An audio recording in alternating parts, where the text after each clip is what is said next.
If laughter is the best medicine, there's never been a greater need for it than today in these tough economic times. As NBC's Mike Taibbi found, some of the folks who are hurting the most are finding ways to laugh the loudest. At Motley's Comedy Club in Boston, Wednesday night is bailout night. Free admission for you and a guest if you have a pink slip or a layoff notice, as former department store exec Gail Wellick did.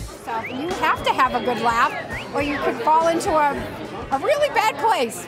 And comics like Sean Sullivan, who joke about the joys of not working. When I'm asleep, I can fly, I know magic, I can dunk basketballs. I'm awake, I'm a fat slob telling jokes to a bunch of unemployed people in a basement. And it's not just comedy clubs catering to this greater need to yuck it up. Once a week, in what's become something of a ritual, a handful of people show up at the century-old warehouse outside Boston with one goal in mind. Some take the stairway, some take this old elevator. It's a manual job, and it's an old one. And they head up to the third floor offices of a man who makes them laugh.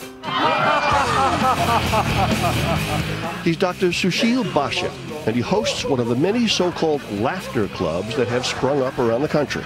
No comedy, no triggers, just start laughing. People say, how can I laugh without jokes? And we tell them, you fake it till you make it. Participants like out-of-work therapist Amy Noel Wyman find they don't fake it at all. I was laid off a year ago, and coming to these clubs is wonderful. I walk out, I feel your body feels better, you're exhilarated, you're uplifted. It's that lift that people long for when they're feeling ground down, a sense of shared struggle, to laughter. Whether it's generated by longtime pros like Dave Russo, Too much. I actually have a limo waiting for me outside after the show, but I'm the driver.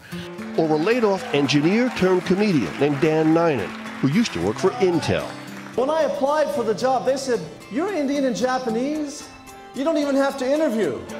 Or by someone with a day job as a reporter. I'm not sure if he's performed anywhere before, but we're putting him on anyway. Who collects and tells jokes as sort of a hobby. You know, a snail gets mugged by a turtle. Cop says to the snail, "What happened?" Because I don't know, it all happened so fast.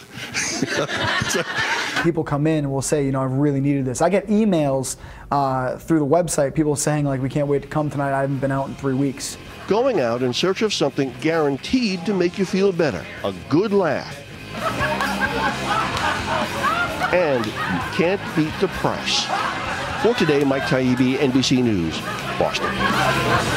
Yeah, I don't know about that last thing. I'm not sure. The laughing class or Yeah. laughing group? Yeah, yeah. It's a little odd. Just ahead, was there more to the resignation of HP's CEO than just a sexual harassment complaint by a reality TV star? And the latest on that scandal that's coming up after your local news and weather.